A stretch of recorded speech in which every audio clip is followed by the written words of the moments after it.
మరి ఏం సాధించారు మీరు అని అడిగితే వలసలు, కరువులతో, నెర్రెలు బారిన నేలలతో, నెత్తురుతో తడిసిన నేలల్లో సాగునీళ్లను పారించింది బీఆర్ఎస్ ప్రభుత్వం. అన్నమో రామచంద్ర అనే రాష్ట్రాన్ని దేశానికి అన్నం పెట్టే స్థాయికి, పంజాబ్ను హర్యానాను తలదన్ని అన్నం పెట్టే స్థాయికి తీసుకొని పోయింది కేసీఆర్ నాయకత్వం. గోదావరి జలాల్లో, కృష్ణా జలాల్లో మాకు హక్కుగా సంక్రమించిన ప్రతి నీటి బొట్టుని ఒడిసిపట్టి అటు కాళేశ్వరాన్ని కాలంతో పోటీ పడుతూ పూర్తి చేసిన, ఇటు పాలమూరు రంగారెడ్డి ఎత్తిపోతల పథకాన్ని 90% పూర్తి చేసిన, సీతారామ ప్రాజెక్టును 80% పూర్తి చేసిన, ఇది చేసింది తెలంగాణలో సాగునీళ్లు పారాలని, కన్నీళ్లు బారిన తెలంగాణలో సాగునీళ్లు పారాలని.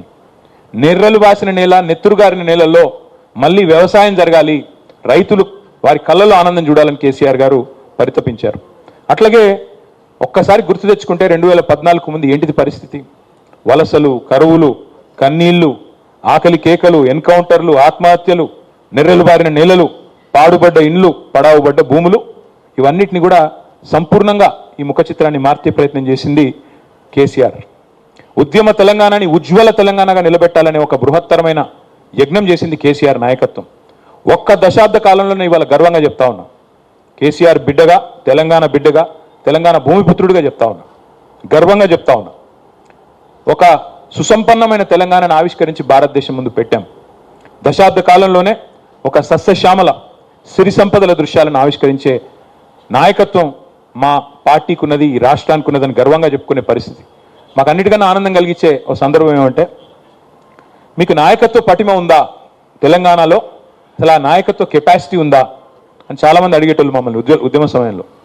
కానీ కేసీఆర్ గారి నాయకత్వం చూసిన తర్వాత మాకు కూడా ఇట్లాంటి ముఖ్యమంత్రి ఉంటే బాగుండు అని ఎవరైతే మీకు నాయకత్వ పటిమ ఉందా అని అడిగిన వాళ్ళ నోటెంబడే మాకు కూడా ఇలాంటి నాయకుడు ఉంటే బాగుండు అనే మాట అనిపించగలిగామంటే that is KCR, that is BRS, that is Telangana.